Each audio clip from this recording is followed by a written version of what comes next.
Frédéric, on commence avec...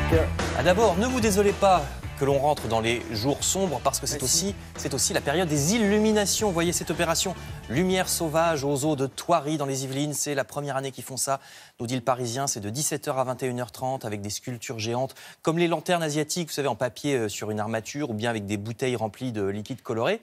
Donc ça se passe, il y a une lanterne en forme de dragon de 65 mètres, hein, donc c'est pas de la petite bière.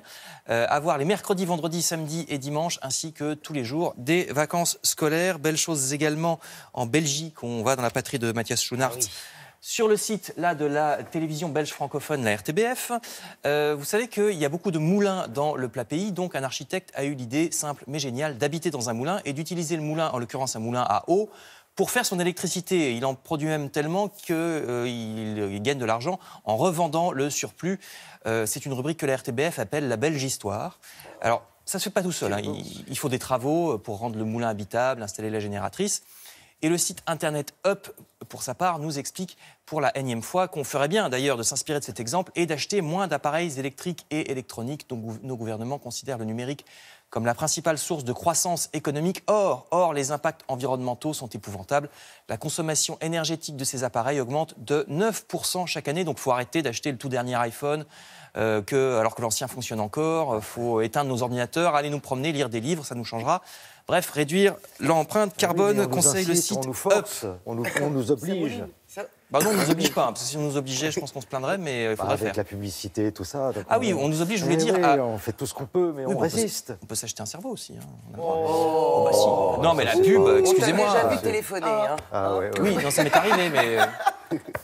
Allez, autre combat contre les conséquences justement du téléphone, c'est Florence Foresti que relate le Parisien aujourd'hui en France parce qu'elle en a marre que les portables sonnent pendant son spectacle. Elle a raison. Ah bah oui, personnellement, j'étais au musée il y a 3 jours, ça sonne, puis on demande comment va Tata Jacqueline en se foutant devant le tableau, vous savez. Ouais. C'est assez agaçant. Donc, Florence Foresti a décidé de sévir. Les spectateurs devront ranger leur portable dans une pochette à l'entrée. Eh oui.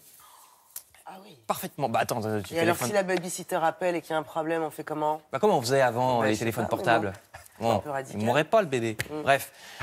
Toujours à propos de cette invasion de technologie, je termine avec le site Bored Panda. Vous savez, le panda qui s'ennuie, qui est souvent très drôle et qui nous alerte contre la manipulation des images. N'oublions pas que quand certaines sources mal identifiées nous montrent des informations polémiques sur Internet avec une image, une fois sur deux, c'est n'importe quoi. Regardez même les photos du prince William, selon l'angle de prise de vue, on pourrait nous faire croire qu'il fait un doigt d'honneur, comme ici à droite, alors que pas du tout.